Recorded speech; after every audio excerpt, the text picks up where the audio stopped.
I think the challenge for HR is about unleashing talent in organisations. And in order to unleash talent, there has to be a sense in which people feel that the mission is more than profit. And I think people get behind an organisation that they feel is really making a difference. That was certainly my experience when I was working at Asda. And in all organisations I talk to, there has to be a sense that you're doing something that really matters and makes a difference. If you can really tap into that, then I think you begin to unleash huge potential in the organisation and in your people. And getting competitive edge performance is about really making a difference. Organisational performance is about bringing talent through, but also it's about making sure that people do perform at their peak. That's about removing underperformers, and also it's about pushing your talent early. And I fundamentally believe in people being given opportunities earlier than normal and being supported in doing that. So organisational performance is the bread and butter of everyday HR. For me, great HR is actually transformational. It changes organisations. It's award-winning.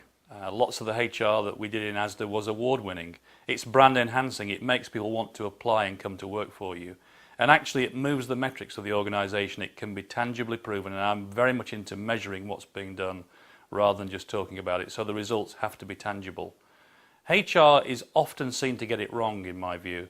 And in many organisations, HR does not have credibility. And I think that's around the calibre of the individuals who are leading the function.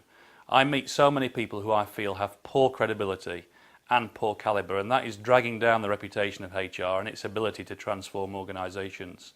I'd like to see higher calibre people coming into HRD positions, and I'd like to see some of the poor HRDs being taken out.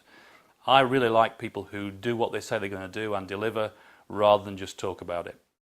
The first issue really is around getting impetus into your organisation and to get things moving.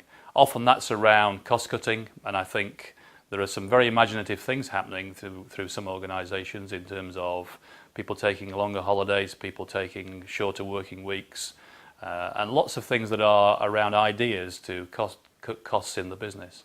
And I think cost cutting can be fun and it can be productive. I think also the issue around innovation presents itself, that says to companies at a time like this, can we do some different things that we've not tried before to move ourselves on in the recession? So cost cutting is one part, innovating is another, and probably the third challenge I think is all around integrity. We've seen the banks in tremendous difficulty. I think the issue around what your bonus scheme does and how you're paying people and rewarding people and what are you challenging people to do plays very strongly into all that. And I think HR has to lead integrity, HR has to be a part of innovation, and HR has to drive impetus and cost cutting in the business. So they're the challenges facing HR now, and I think it's time for people to step up to the plate and deliver on some of those things. So what are my top tips for getting organisational performance? I think the HRD has to have credibility, and the voice at the table has to be a voice that gets listened to. I think the HRD should be getting a situation where the HR strategy is aligned to the business strategy, and the things that are being done are the right things.